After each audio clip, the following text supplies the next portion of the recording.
Well, hey there, Sharon Horne-Ellstrom here with the Get Up and Go Challenge. Starting August 1st, right here on the Get Up and Go Challenge page.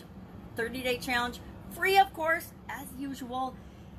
30 days moving you toward what it is that you want. And I haven't mapped out, I'm going to be honest, I haven't mapped out all of the details of this particular challenge. We'd love to know in the comments below, what is the most burning issue that you're working on right now? What is your biggest challenge right now? I want to make sure I incorporate that into this 30-day challenge. We've been dealing with COVID for several months now, the ups and the downs and the uncertainty of that. Maybe your biggest challenge is dealing with uncertainty, and let's make sure we knock that out of the park for you. Maybe it's not knowing what to do next. Let's make sure we deal with that. It's easy to know what to do next. I know that's a bold statement, but it absolutely positively is. We tell ourselves we don't know what to do, but we always know what to do. So share that in the comments below. Join me right here, 11 a.m. Central, August 1st through 31st. We're going to do a 30-day free Get Up and Go challenge so that you always know what to do, to guarantee that you're better off at the end of August than you are right now in at least one area or aspect of your life. Could be more. It's entirely up to you. Can actually be better in all 7 areas and aspects of your life if you so choose in as short a time as 1 month.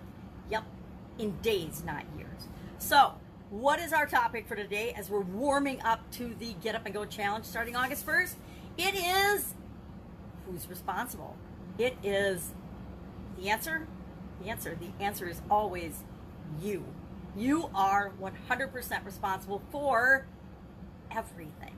Now, not everything. You're not responsible for the weather. You're not responsible for big global issues. You're not responsible for global warming, but you are 100% responsible for yourself and your life. This is one of my favorite topics because it's so hard for us as human beings to grasp. Some people get it. They're like, hey, I'm responsible. Stuff that happens to me, through me, to me is my responsibility.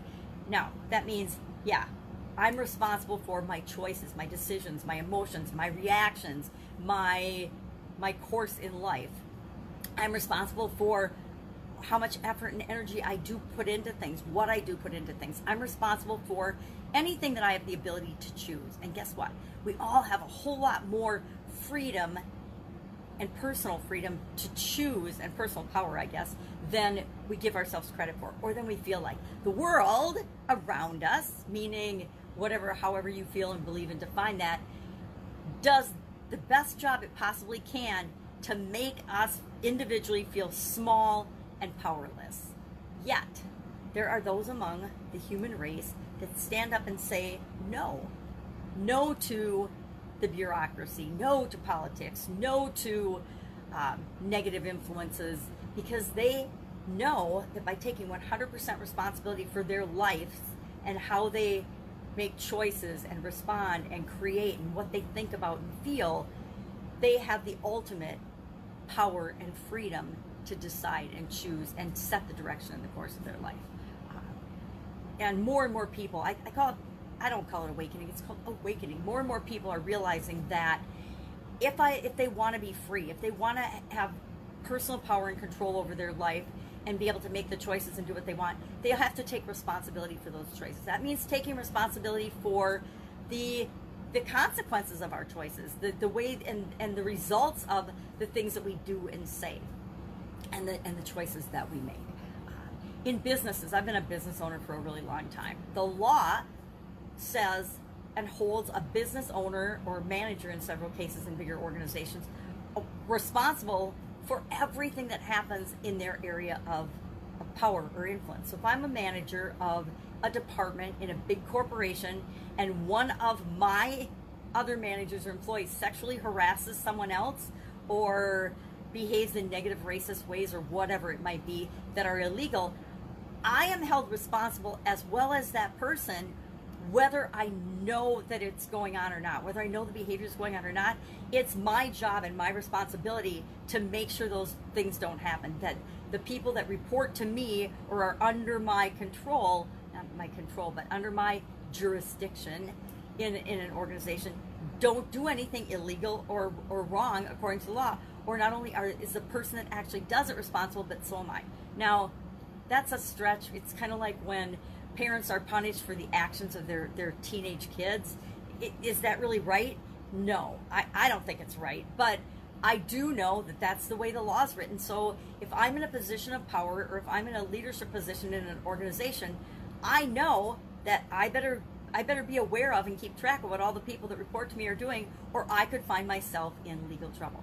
Now, maybe I just don't choose jobs like that. If I don't want to be responsible for other people that I don't know or don't have control over what they're doing or any idea, maybe I don't take a job like that. The not taking a job like that, that's where I have my own decision, my own power, my own personal power to decide and choose the direction or the trajectory of my life. Now, all of us have been in situations where we felt like a victim or a victor, and we've wanted to blame or assess responsibility to someone else. Now, I'm not saying that a bully or an abuser is not responsible. They are 100% responsible for the abuse that they put upon another person. If you're setting out to do evil things and hurt people in any way, shape, or form, or negatively impact other people on purpose, that's abuse. That's abuse of power. That's abuse. That's bullying, all kinds of things, whatever the name is. That is 100% your responsibility and your fault, and you need to deal and be held accountable to that.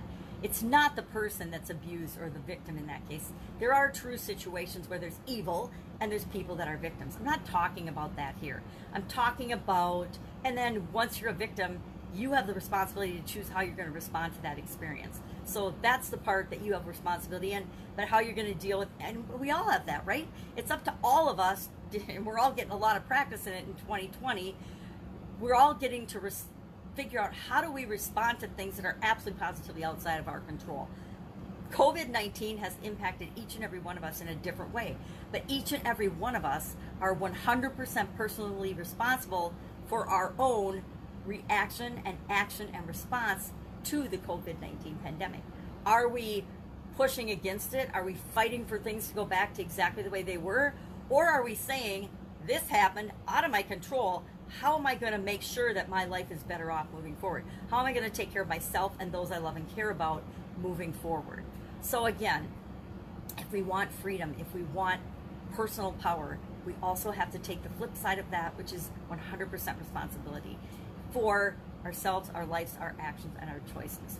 Now, I would love to know what you think about this topic. I, like everybody else, have had times when I've found it easier to be the victim and blame the circumstances and things around me that have happened around me and to me for how I'm feeling. We go through periods of time like that. The trick is to not stay there. It's like being afraid or worried or full of doubt, and it's a lot of uncertainty and doubt going on right now.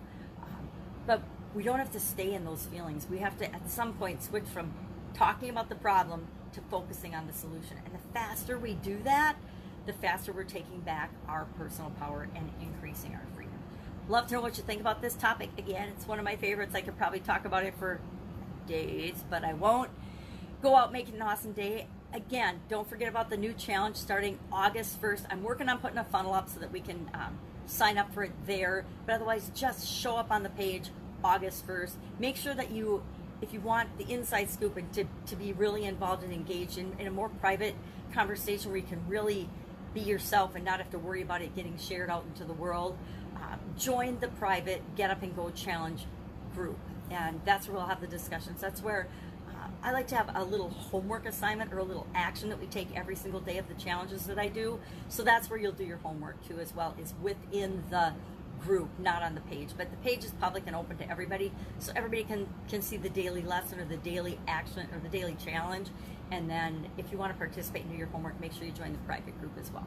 Because sometimes we want to share how we're really feeling about stuff, but we don't want to get embarrassed or be fearful of sharing that. So I don't want that to be out in a public group.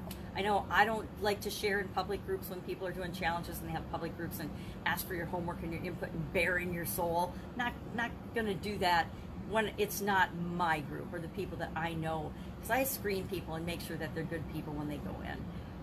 Nobody participates in a 30-day challenge unless they're a good person. They just don't. Nobody's got that discipline. Anyway, that's it. Have an absolutely amazing day. Be responsible for yourself and know that you have a lot more power and control over your life than you're probably giving yourself credit for. Catch you tomorrow.